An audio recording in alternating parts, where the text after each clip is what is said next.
Vyasadhito Jahodiri Nishtapreshu Badveshu Nityam Bhagavata Sevaya Bhagavati Utamashoki Bhaktir Bhavati Naishtaki Nigama Kapadurgaritam Padam Shukumakaramita Dravisamitam Gibhata Utamashoki Bhagatam Bhaktir Bhavati Rashamadayam Naishtaki. Mahora Horasikabubi Vokaham Krishna Swadam Bhagade Dhamganish Karunashtad Vishamasha Padanako Dunoditaham Twamapi Adabashuta Vishupam Yabu Samapyariana Bidambiduxaram Prakyahiduhur Mohar Aditatmanam Sanklation Ivanamusanti Nanyatam. Hey Krishna Karuna Sindhu Dinubandhu Jigatpate Gopesha Gopika Kanta Radha Kanta Mosture Jayatam Surato Pango Mama Mandir Matir Matsavasha Padam Boja Radhana Madana Moharo Sriman Rasara Sarambi Vamsi Veda Karsan Binner Shanurbago Gopinata Sri Sanaha Srimad Rasarasarambis, Vamsi Bhattata Karsan Benes and Herpago Gopinata Sri Estirham, Divyad Vrindaranyakapadrumada, Srimad Ratnagara Shima Sanasto, Sri Radha Shidagovina Prestadabihi Sevimanushmarami, Namo Brahmanya Devaya, Go Brahmanya Taya Chaji Gari Taya Krishnaya, Govindaya Namo Namaha, Mangalam Bhagavan Vishnu, Mangalam Guru Rajaja, Mangalam Panarikaksho, Manganaya Tanohri, Om Narayanaya Vidmahi Vasudevaya Dhimahi Tano Vishnu Prachodhyate Om Mahadevi Vidmahi Vishnu Panichi Dhimahi Tano Lakshmi Prachodhyate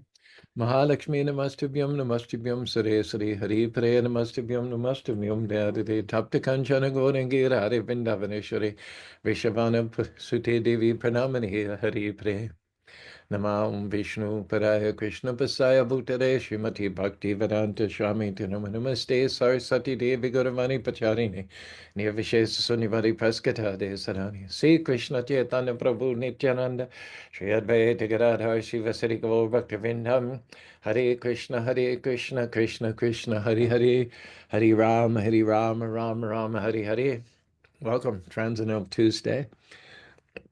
Vallabha Chandra, Shali, and a few more people who haven't appeared in the comments section yet. Glad that you could join us on this Giving Tuesday. We've been sending out bulletins through WhatsApp. Those who are in the corporate world, today is the day to give a donation to the Krishna Temple.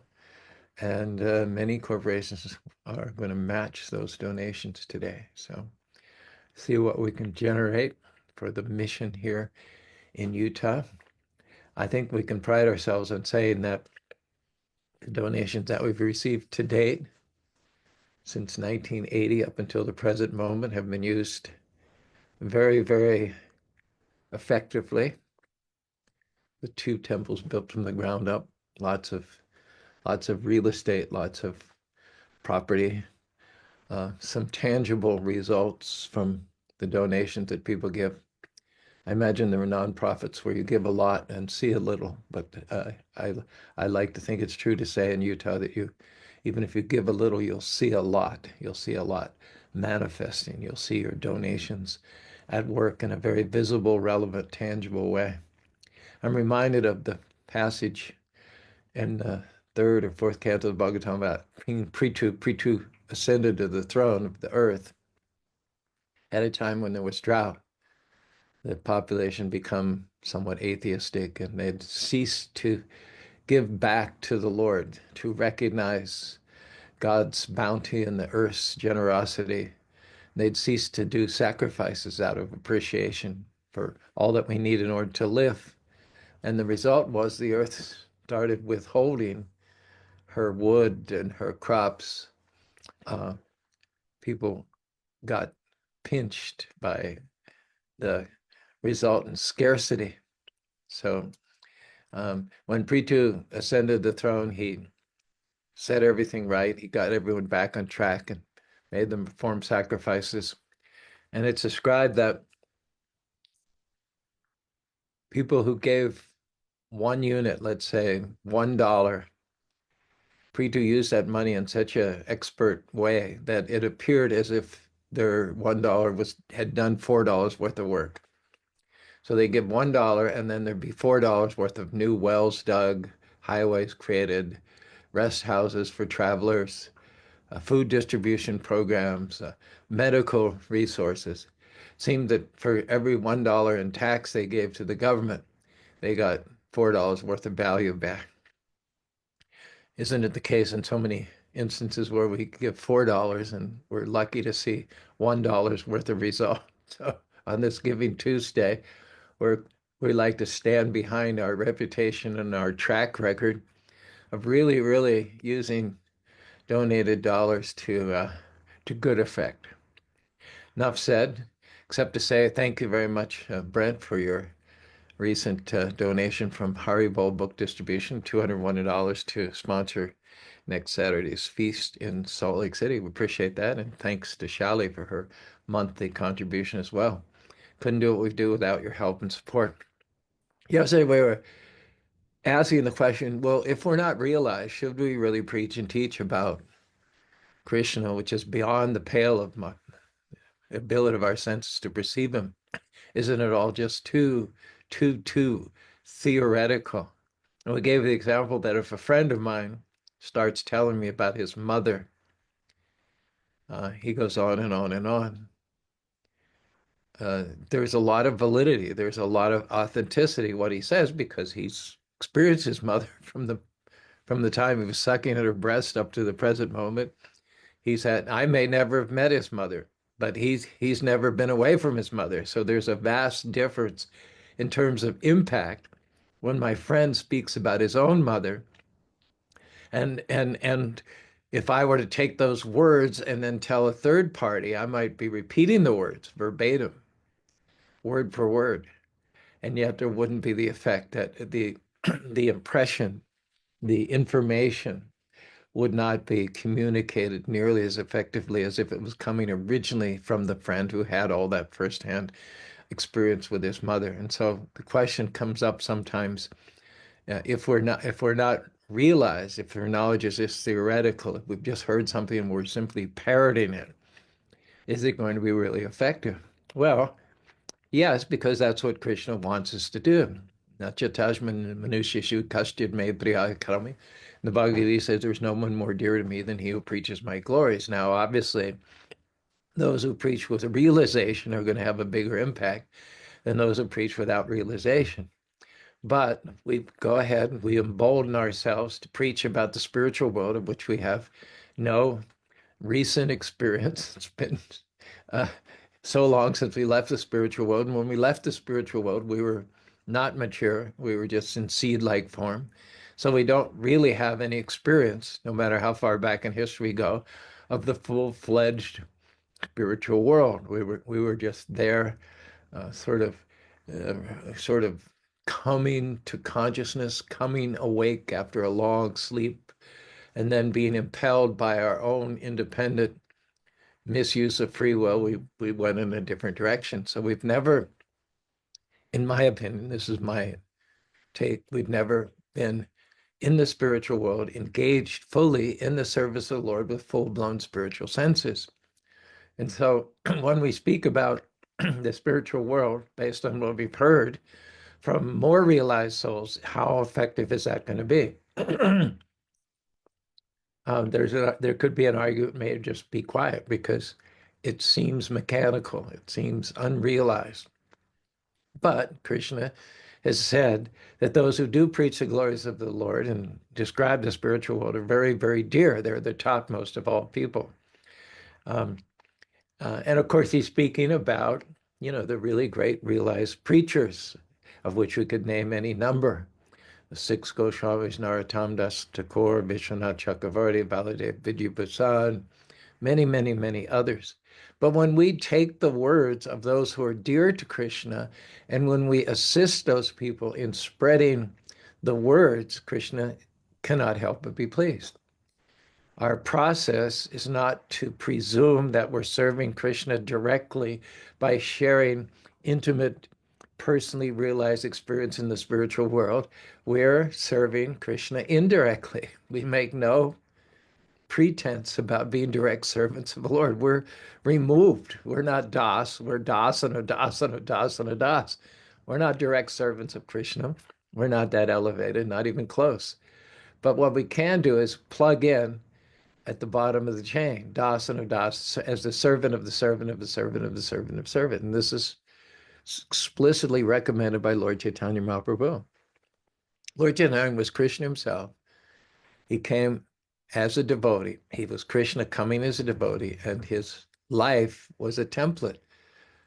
How Lord Chaitanya lived his life is how we should live our life. And Lord Chaitanya, Naham Vipro, Naha Sudra, Naha, he said, I'm not in any caste, I'm not in any creed, I'm not in any ashram, I'm not in any varna. He said, I am Dasana, Dasana, Dasana, Dasana, Gopi, Bharta, Pada, Kamara, Dasana, Dasana. I'm a servant of a servant of a servant of a servant of a servant of servant gopis. So when we plug in like that, it's perfectly okay. Krishna encourages it, the spiritual masters encouraging us. When they say we shouldn't preach without realization, what they're really saying is they're not saying don't preach, but they're saying make sure in your preaching you make steady advancement. Don't ever let your preaching be parrot-like or by rote. It may start out like that, but as you as you attract the attention of the great acharyas and the great souls, um, you'll be blessed with more and more and more and more uh, deep realization. And so the warning is make sure you're moving forward, make sure you're progressing, make sure you're a little less attached to this material world, a little bit more in genuine, true blue love of Krishna today than you were yesterday. Keep moving forward. Then you'll be okay. We'll continually be under the umbrella of Krishna's protection. We'll continue to incur the pleasure of the great souls who are trying to relieve the conditioned souls in this material world from birth, death, disease, and old age. So we do admit, and we've been talking for quite a few weeks, in fact, about the fact that our mind cannot behold Krishna, our eyes cannot see Krishna, our tongue cannot describe Krishna, but we do it anyway because it's pleasing to Krishna and his representatives, and because Krishna has ordered us to do it. I told yesterday the story of Lord Chaitanya was chanting the names of Krishna, and he incurred some criticism. The criticism was that we shouldn't directly say the names of the Lord. We should think of them or whisper them, but not say them out loud. What to speak of singing them in the public marketplace at the top of their lungs? What what woman would go in public and sing the name of her husband? That would be considered very unchaste in traditional Indian society. Women do not address their husbands by their names. They would address them as Prabhu. So a woman who went around saying Tom this and Tom that and Tom this and Tom that and went to talking every Dick and Harry about Tom this and Tom that would be considered a very loose woman, not a faithful wife. Uh, so Lord Chaitanya was criticized because he was saying Hare Krishna, propagating it, encouraging other people to do it. And most of the people to whom Lord Chaitanya preached, most of the people to whom Lord Chaitanya, Haridas Thakur, and Nityananda encouraged to chant the names of the Lord and repeat the message of Bhagavad were far from realized. They were not at all realized. But that didn't defray from the passion of the mission, the messianic spirit to get everybody chanting. Because in the course of chanting, one gets realized. It's not done on one's own. It's not done out of any sense of uh, faithlessness to the Lord, just the opposite. In his form as a devotee, the Lord is asking us to chant his holy names. So, whereas normally we wouldn't say that the chaste wife wouldn't say the name of the husband, when the husband explicitly tells the wife to tell others and to spread that husband's name and fame, then it's chaste. It's unchaste not to do it, and it's chaste to do it. Okay. Another example is that of Prabhupada. Prabhupada was so compelling, came into America in 1965 and right into the teeth of the counterculture. People are questioning the values and mores and the the status quo reality, quote unquote, as it is served up to us in those days and age. Prabhupada introduced an entirely different reality, a reality of the spiritual world, a world where there's unlimited variety, where there's oceans and mountains and sunrises and sunsets and a moon and the sun and a star and houses and trees and jungles and gardens and flowers and all kinds of sumptuous food but without any matter, an eternal, ever-existing world full of bliss, knowledge, and eternity. And the interesting thing was that Prabhupada would describe this world with such realization, um, with such confidence, and with such authenticity. We totally believed it. When the spiritual world was described by someone who has come from the spiritual world to deliver that message to us, it's irresistible for any sincere seeker. Uh, Prabhupada said that if you're asleep, it's easy to wake you up, but if you're pretending to sleep, it's hard. So when Prabhupada burst on the scene in 1965, those who are actually seeking and not just pretending immediately found Prabhupada's aura irresistible. If I talk to you about going to Walmart in Springville, I've been there dozens of times. I could go there blindfold. I could drive my car there blindfolded practically. I've been there so many times. I could tell you all the markers on the way, the signs, the shops that I pass, how many street lights there are. Um, and you believe me because I've been there many times before. Prabhupada brought the same type of authenticity to his descriptions of the Supreme Personality of God in the spiritual world. It was deeply realized now. So someone may say, well, what right have you to talk about the spiritual world when you don't have the depth of realization or the level of experience that Prabhupada's had? Well, first of all, Prabhupada asked us to do it. Prabhupada asked us to be preachers, to be conveyors, to be communicators.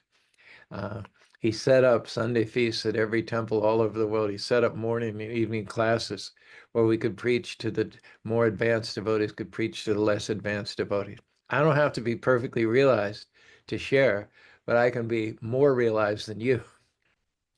And you could benefit by listening to me. And I, being less realized than others, could be benefit by listening to others. Narada Muni gave this formula. If someone's more advanced, listen to them, serve them and listen to them. If someone's on your level, make friends with them, hang out with them. If someone's less advanced, teach them. And if you're less advanced, learn from them and serve them. If we properly categorize devotees in these three categories and relate with them accordingly, everything is as it should be. So we don't have to be on the level of Prabhupada or the level of Ramanujacharya or Madhvacharya. We just have to be more advanced than anybody else. uh, many devotees have noted that even a few weeks after they've been in the movement, they've learned so many things, so many internal truths, which were not in the marketplace, except for this International Society for Krishna Consciousness. There's no courses in colleges and universities about the soul, about the spiritual world. Uh, uh, there's a great dearth of this information in society in general. When devotees come to Krishna consciousness, they get enriched by transcendental knowledge to such an extent that within just a few days or weeks, their old friends from their previous life are saying, when did you become so smart? When did you get so wise? So they're not wise from an objective point of view. They're not, but the point is that the knowledge is so valuable and so unique and so rarely achieved that within just a short time of accessing the knowledge, one becomes more advanced than 99.999% of the people. And that means you can go out and preach and be pretty much assured that you're not going to be preaching to anybody what to speak of. You're not going to be preaching to anyone more advanced than you, and you're probably not going to be speaking to anyone who's on your level either. So I have to tell you a funny story. We were in Australia doing books distribution like we did every day. We'd go out in the streets and distribute books. One time, there's a TV station out there in the street doing man on the street interviews, just getting people's opinions on certain things. So we would have preferred, senior quote unquote devotees would have preferred that we be interviewed so we could be more articulate and expressive about our lifestyle and habits. But the cameraman insisted on approaching the least experienced devotee who'd only been in the movement a couple of days, and we were sure this was going to go south. We were sure this would not work out well, and he would say something totally um, unrepresentative of the Krishna movement. And yet the result was so delightful and so refreshing and so powerful. I got my own personal realization from this incident that even a devotee of a few days can have a powerful, fresh insight, which can be eye-awakening to many people. Anyway, get to the point of the story. While this devotee was being interviewed, he was asked, why are you a vegetarian? Why is it that you become a vegetarian now that you've joined this movement? And the guy had probably been a vegetarian for a week at the most. And he hadn't picked up on the karma, the reincarnation, the atma. He hadn't picked up on any of it. But this is what he said. He said, in my new religion, one of the first things I learned was that if you even touch the dead body of an animal, you have to jump in the river to purify yourself. He says, I don't know what I'd have to do if I put it in my mouth. And that interview went viral. Everybody in Australia was talking about that the next day. He aced it in a way that none of us so-called more advanced devotees could have done. I don't know how many people became vegetarian, but I know that a lot of people gave it a serious consideration after hearing that statement. So not only should we not preach, lack of realization should not be a deterrent because realization is there. It may not be full, mature, highly evolved realization, but honestly, from first time I met devotees downtown George Street in Sydney, I learned two things that were life-changing. I learned that love of God is not something external to you. It's intrinsic. It's like a seed within the heart, but we don't water it. That's the problem. Problem is not that we don't have love of God and we don't possess it. We do possess it, but we don't pay attention to it. It's like having a seed. It's like those seeds in the pyramids that are 2,000 years old. They're still potent, but nobody's ever planted in the proper soil. Nobody's ever tended the soil. Nobody's ever watered them. When they do, after even 2,000 years, they grow, they sprout.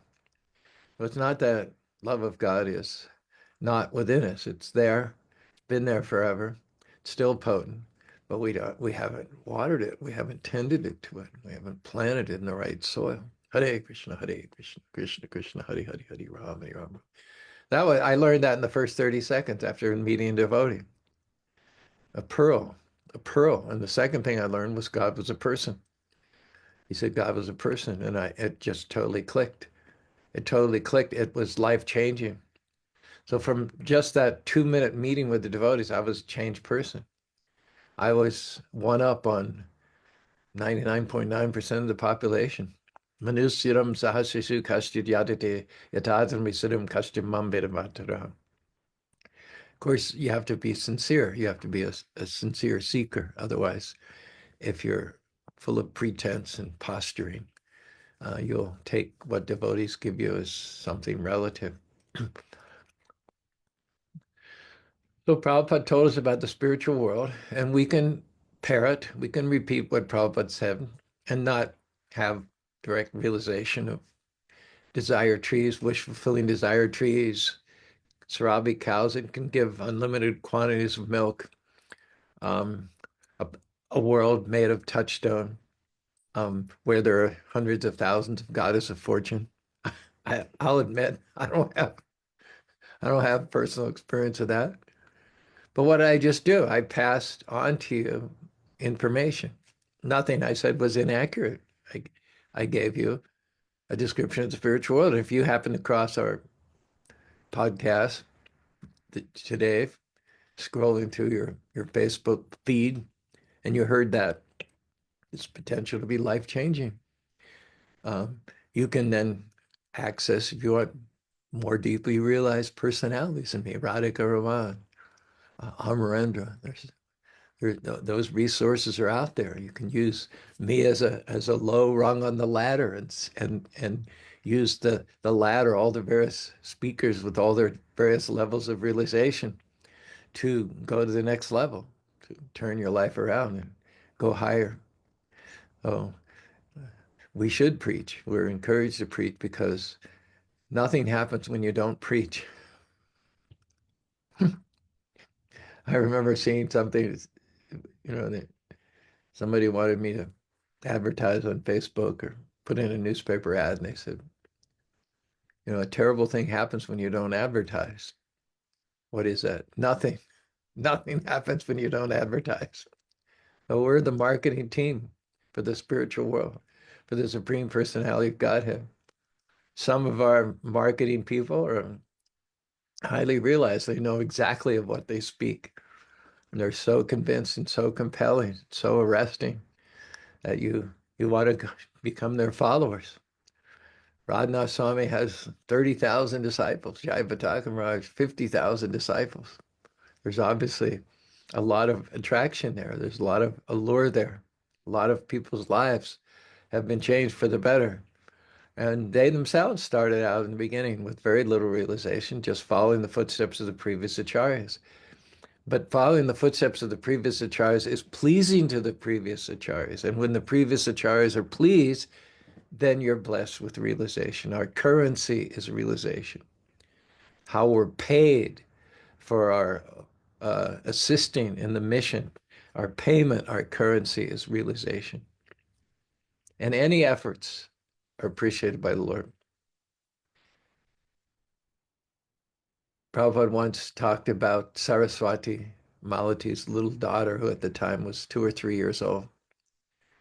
And he said, she's preaching. She only knew to go up to people. She'd go up to an adult and pull on their shirt or their pants or their dress and say, Krishna is the Supreme Personality of God. Prabhupada was delighted.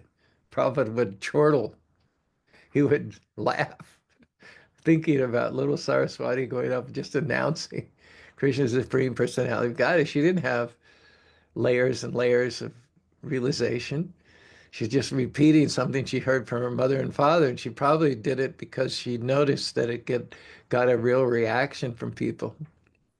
We have this parrot, Jai. He's an African gray parrot.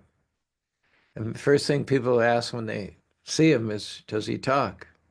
And I say, yeah, he's got about 100 words. And they say, can you make him say something? I say, no, no. We're, I'm there looking at Jai. The guests are looking at Jai. And Jai's got what he wants. He's center of attention. Everyone's looking at him. Jai can't think of any reason to say anything. The only reason Jai says anything is to get people's attention. But when he's already got everyone's attention, he's mute. He's absolutely mute. So when we're all looking at Jai, standing close to Jai, and they ask me, "Can you make him talk?" That's he's never going to talk under those circumstances. So I say, "You want to hear him talk? Let's just turn and start walking away." So they don't understand they don't understand. But they do it. They do it. So we all just turn and walk away, and we've turned our shoulder. We're about 45 degrees angle away from Jai. And that's in the moment when he says, Hare Krishna, Hare Krishna. Or oftentimes he says, Ramu's a star, Ramu's a star. Or he might say, Ramu wants water. Or he might say, Haribo.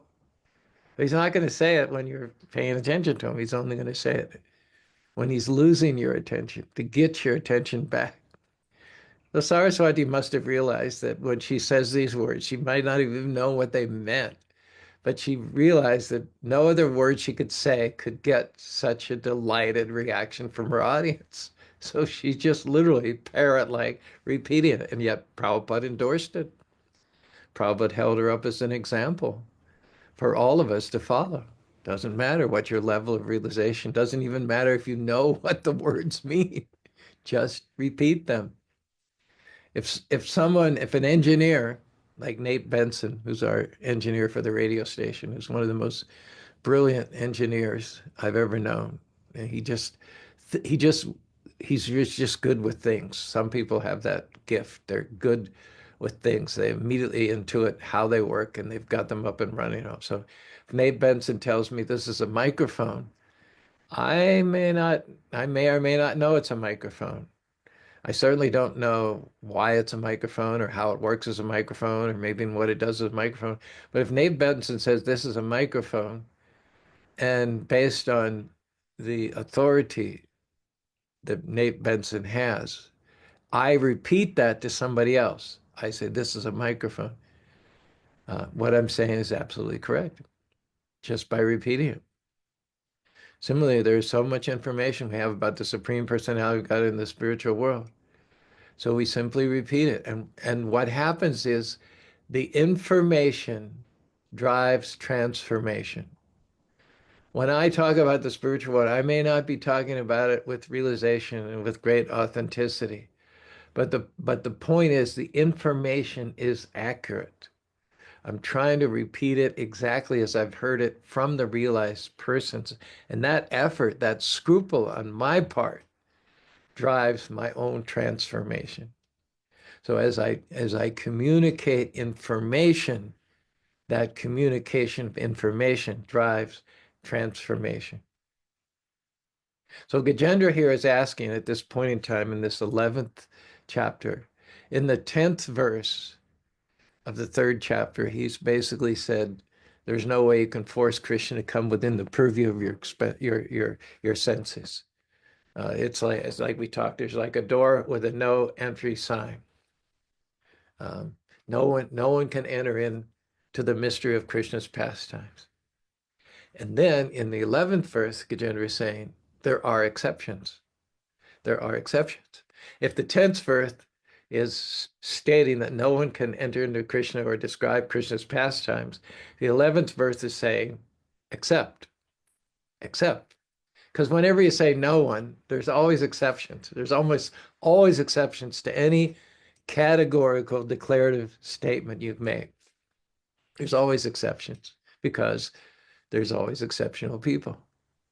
So who are those exceptional people who, in fact, can go through that door that says no entrance? Any door which says no entrance doesn't really mean no entrance. Like we said, if they didn't want anyone to go in, they just put up a wall. Why bother to put a door? And then why bother to put a sign in the door? Obviously, access is available, but not to everybody. Access is available, but only to those people who are trained to go through that door and deal with the equipment, the machinery that's on the other side. So when in this 10th verse, it says, no one can see the Lord, no one can think of the Lord, no one can describe the Lord. The 11th verse is except who? Who is it? Who are those exceptional people among men who can catch the Lord? And the answer is given. Shatvena pratilabdya. Satvena pratilabdya. Labdya means to catch. And satvena means those people are in pure goodness. And that means those people who are pure in their intention. To those, Krishna will reveal himself. Sincerity is the key. Action is not as important as intention. One of or actually the fundamental principle of Krishna consciousness is to chant. Time of initiation, spiritual master asks the disciple, how many rounds are you going to chant every day? And the disciple answers 16 rounds. That's the minimum requirement for initiated disciple. Hare Krishna, Krishna Krishna, Hare Hare, Hare Ram, Ram Ram, Hare Hare. And that you count on one bead. Then you go to the next bead. So in a mala, a string of beads are 108. So one round is 108 recitations of the mantra, Hare Krishna, Krishna Krishna, Hare Hare, Hare Ram, Ram Ram. That times 108 is one round. And every initiated disciple vows to chant 16 rounds a day. This is about 1,700 repetitions of the mantra and takes on the average hour and 3/4 or so. So you can be chanting, you can be fulfilling your vow, you can be chanting that number of rounds, but at the same time not getting the result. So how is that? even in the beginning, is to acknowledge that we're not chanting with any depth of realization or any depth of sincerity.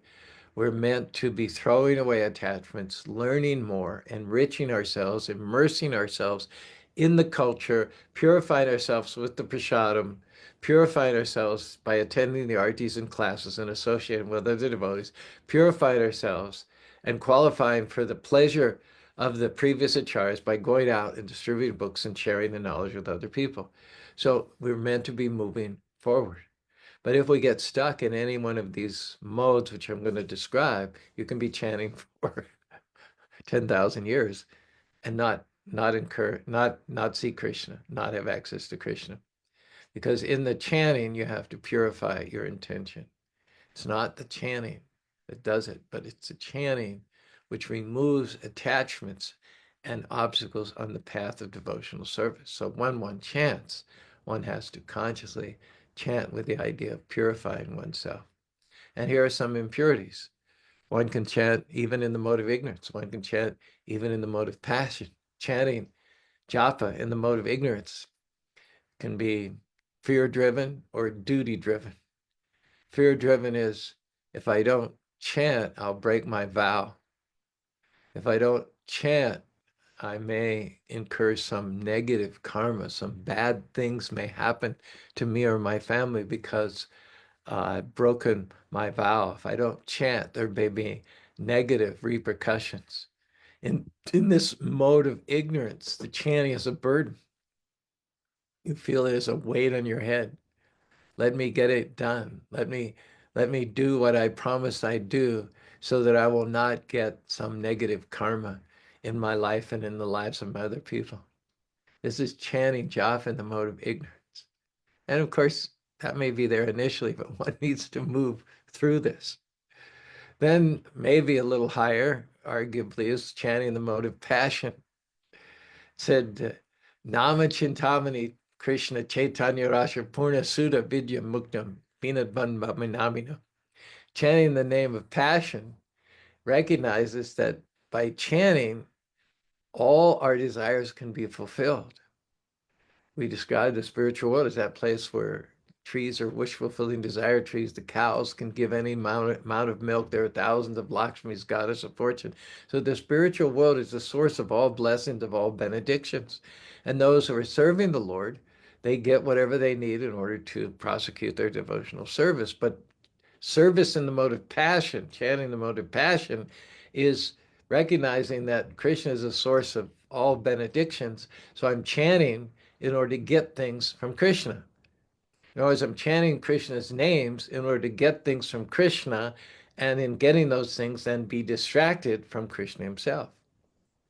So I'm chanting Krishna's names, the purport of which is to increase your dependence on Krishna, but chanting the mode of passion means to increase my independence. I'm going to chant, and Krishna's going to give me stuff as a result of the chanting, and then I won't have to take shelter of Krishna anymore. I'll be independent. I'll have money, I'll have wealth, and a house, and I won't have to be dependent on Krishna. But that's not the right mood. You're chanting Krishna's name in order to kill Krishna.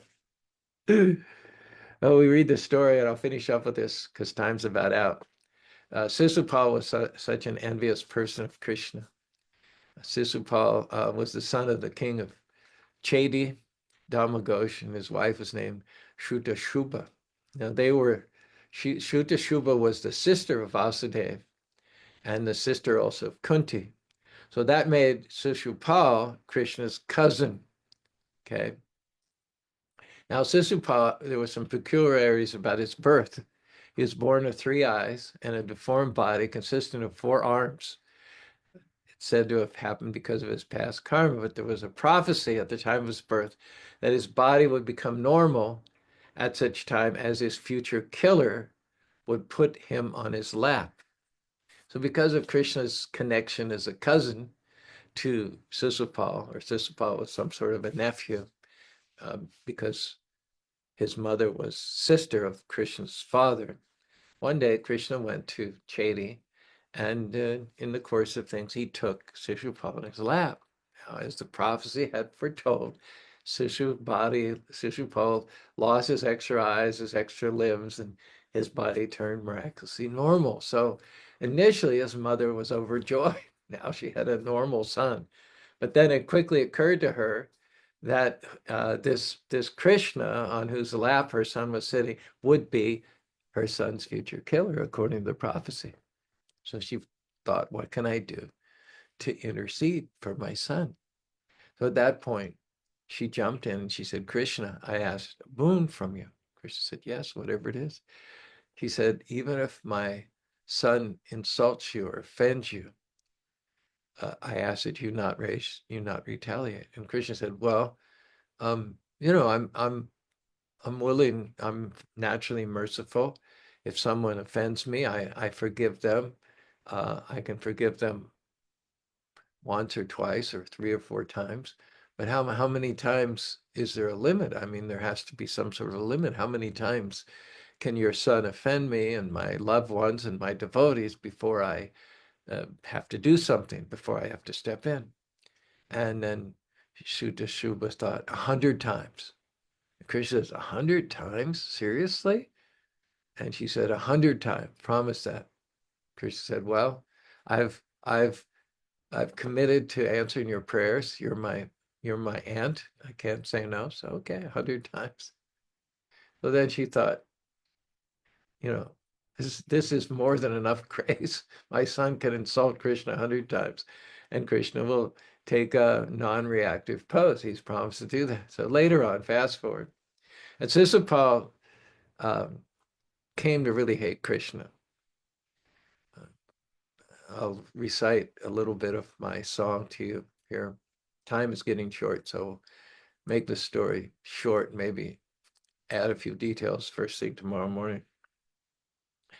But it said, kings coming and going in her father's palace. Kings coming and going, guests in her father's palace. Stories of Krishna unfolded. Overhearing Krishna's glories, Rukmini's heart, it grew bold. Of the one her dreams behold, Rukmini the princess, her heart set ablaze, for the dark-skinned lord worthy of praise. But her brother Rukmi had other plans, wed her to Sisupala of a demoniac clan. Rukmi sent a message to Krishna begging him to whisk her away. I'm putting this plea in the hands of a Brahmin headed for Dwarka city. Lord, please heed my call. Set me free. What noble girl wouldn't agree their husband meant for me? Come swiftly and make me your wife. Protect me from Sisupala's strife. Krishna, your beauty shines pure and bright. Worldly cares, they fade from sight. To your lotus feet, my soul takes flight. Demigods are praised with offers pure. Pious acts our love to secure. If my devotions earned your grace, grant that our hearts forever interlace. Mukunda, none compare to you, integrity, charm, wisdom's embrace, a maiden's heart, you fill the space. Come set me free from tyranny, Lord, you are the key. What noble girl wouldn't agree the husband meant for me?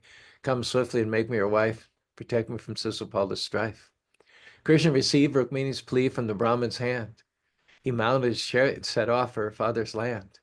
Like a lion among jackals, bold and brave, Krishna swooped down Rukmini to save. Chariot wheels spun a divine chase, but the envious kings couldn't keep pace. Sisupala's army in anger they roared, but against Krishna their efforts were flawed. With his Sudarshan Chakra, Krishna made away, Rukmini his prize at the end of day. Back in Dwarka, celebration did ring. The love of Krishna and Rukmini took wing. A tale of devotion and love so true. Rukmini reached out and Krishna came through. Two souls united in love's embrace beyond time and two souls entwined in love's embrace, forever united beyond time and space. What noble girl wouldn't agree? Krishna, the husband meant for me, come swiftly and make me your wife, protect me from Sisupala's strife. Anyone who calls out to Krishna, reciting prayers and seeking aid, Krishna views with special favor. He never wavers, sooner rather than later. He will carry you away from danger. Krishna is your ever faithful savior. So let's follow Rukmini and swallow our pride and crowd to Krishna's swift chariot to ride back home, back to the spiritual skies. You can see how from this story, Krishna literally took Rukmini away from Sisupala like a jackal, like a lion takes a prize away from jackals. Sisupala burned with envy and resentment towards Krishna ever since then. When Yudhishthira had the Rajasuya sacrifice, and Krishna was nominated as the foremost personality to be honored, Sisupal lost it. He stood up in the middle of all the kings and he did in the most public, demeaning way, throwing insults and bad words and expletives at Krishna. He just went on and on and on and on and on. And Krishna didn't react at all. People, people began questioning, you know, uh, the twin, Sahadev. He couldn't, he said, why is Krishna just sitting there taking this? You know, I can understand Krishna's very merciful, but once, twice, thrice, but you know, how long is he going to let this go on? You know, it's gone far beyond acceptable bounds. You know, Sisupal is now getting up to 30, 40, 50 insults. So Sahadev stands up and tries to stop him. Krishna tells Sahadev, it's okay, sit down. And then uh, Bhima gets up and they're going to kill Sisupal. And Krishna says no, because Krishna is keeping in mind his promise to Sisupal's mother that he would endure 100 insults.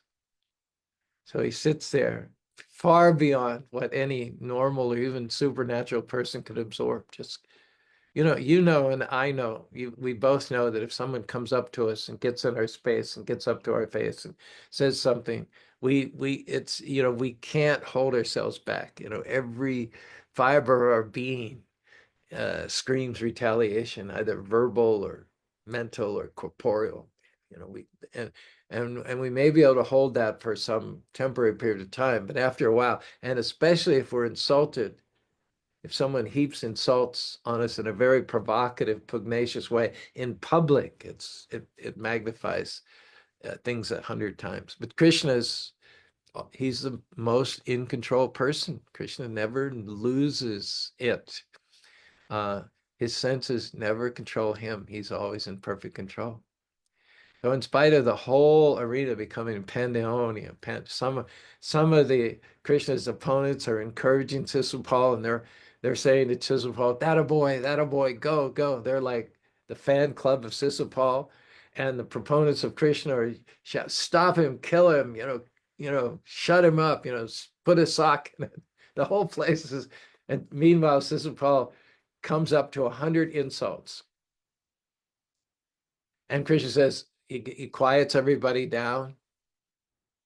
You could hear a pin drop. And he says, Sisupal, you've insulted me 100 times. I'd advise you not to go on. I'm telling you, I've reached the limits now, far beyond what anyone could have ever done. But he says, I advise you to stop now while you're ahead.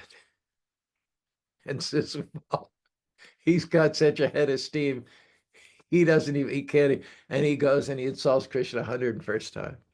And then Krishna invokes his razor sharp Sudarshan chakra, and right in front of all the kings, everybody, and this doesn't make, and then he cuts off the head of Sisupal. That head is severed from his head. And this brings to mind a few verses from Ganesh's prayers, where let's see, where Ganesh says, hold on one second. Oh, yeah. Krishna, the Supreme Personality of Godhead, divine comprehension, his actions divine beyond human comprehension, uplifting the devotees, saving the devotees, uplifting to the light, annihilating the demons, ending their blight. Both achieve liberation, a transcendental fate. Devotees go straight to the Lord's abode, but demons wait in the others wait in the impersonal zone. Sisupala's soul, right before everyone's eyes, as his head got severed from his body, death came, and the soul of Sisupal, in front of everybody's eyes, went up into the sky and then entered into Krishna's body. Krishna gave him liberation. Devotees go straight to the Lord's abode, while others wait in the impersonal zone. Not exactly getting full-fledged Swarupa, not getting elevation in his original spiritual form, but rather being tucked into the impersonal effulgence of the Lord. So this is Sisupal. This is the story of Sisupal. Sisupal's and in a funny way, many of the insults that Sisupal hurled at the Lord were interpreted by great devotees and saints as actually praise. But I think it's safe to say that Sisupal did not have a high level of realization. And in spite of the fact of his heaping insult and abuse on Krishna, Krishna still ended up showing mercy unto him and giving him a type of liberation. So whenever Krishna is involved, and whatever level of realization that you're at, by all means, fold Krishna into the recipe, fold Krishna into the process, but make sure that you're not increasing your enmity towards Krishna. Make sure that you're relieving yourself of your envy, basically, because it's envy that caused us to leave the spiritual world. It's envy that causes us to revolve in the cycle of birth and death. And so we need to divest ourselves of envy. We need to be okay with Krishna being the supreme. We need to be okay with him being the Lord of our heart, with him being our benefactor. And we need to be okay with surrendering unto him and letting him take over as our life manager. That's the mode of goodness. But even if you start from the mode of ignorance because of fear or because of a burdensome duty, or you start or you advance from ignorance to passion, where you're trying to get Krishna's stuff so that you can live without Krishna, still persist, but keep trying to reduce the envy and increase the love. Sisupal was so envious of Krishna that he wanted Krishna's chakra.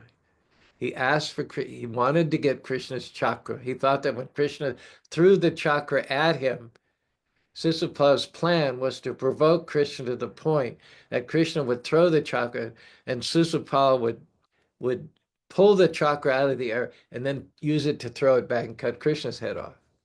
So that's why when Krishna asked him to stop at 100 insults or else, Sisupal wanted the or else. That was Sisupal's plan, to go above the 100 to succeed in provoking Krishna.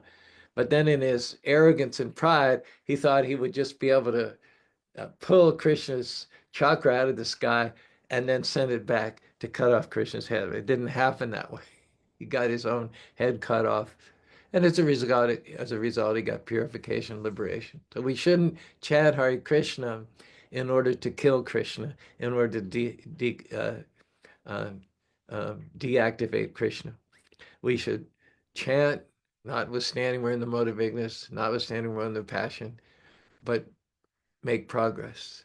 Go progressively from one level to another, ultimately to the point of sattva. When you're in sattva gun, sattvena pratilabdha, who are those who can go through the door marked no entry?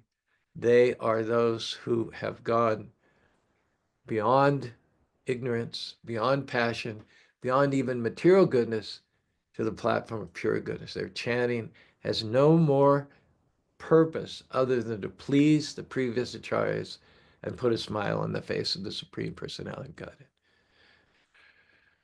Oh, such a nice topic. We went over time. It's 8:24, beyond time we normally go, but couldn't stop. Too nectarine.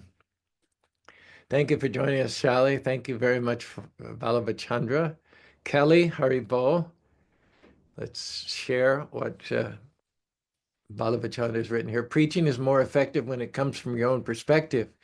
You can say what you've heard, but without realization, your word sounds absurd. Maybe not absurd, but I see what you're saying. You may feel like your preaching is not qualified, but if said in disciplic session, it's bona fide. Yes, you can't trust what just anyone claims, but a servant ordered to proclaim the name only spreads God's glory and fame. If you meet someone more advanced, sit down and hear. Keep good devotee friends near. To those that are lost, help make the path clear. Whatever you say, just be sincere. That's got it all. Got it all rolled in there. Preaching is more effective when it comes from your own perspective. You can say what you've heard, but without realization, your word sounds absurd. You might want to think of something other than absurd in there. You may feel like your preaching is not qualified, but if said in disciplic session is bona fide, you can't trust what just anyone claims, but a servant ordered to proclaim the name only spreads God's glory and fame. If you meet someone more advanced, sit down and hear. Keep good devotee friends near. To those that are lost, help make the path clear. Whatever you say, just be sincere.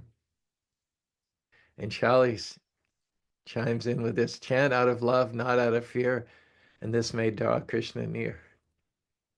Very nice. I don't know if I'm getting all the comments. This is all that I can see, but sometimes after I sign off, there are others that magically pop up that I've overlooked. Anyway, I'm sorry if I'm not seeing all the comments and not sharing them, but I will see them in any way when we're winding up afterwards. So thanks for staying with us, especially over time today. I know your time is valuable. I'll let you get off and do whatever you do, but don't forget to keep in mind the things that we discussed this morning. And whenever you get time, either mentally or audibly, chant Hare Krishna, Hare Krishna, Krishna Krishna, Hare Hare, Hare Ram, Ram Rama, Hare Hare.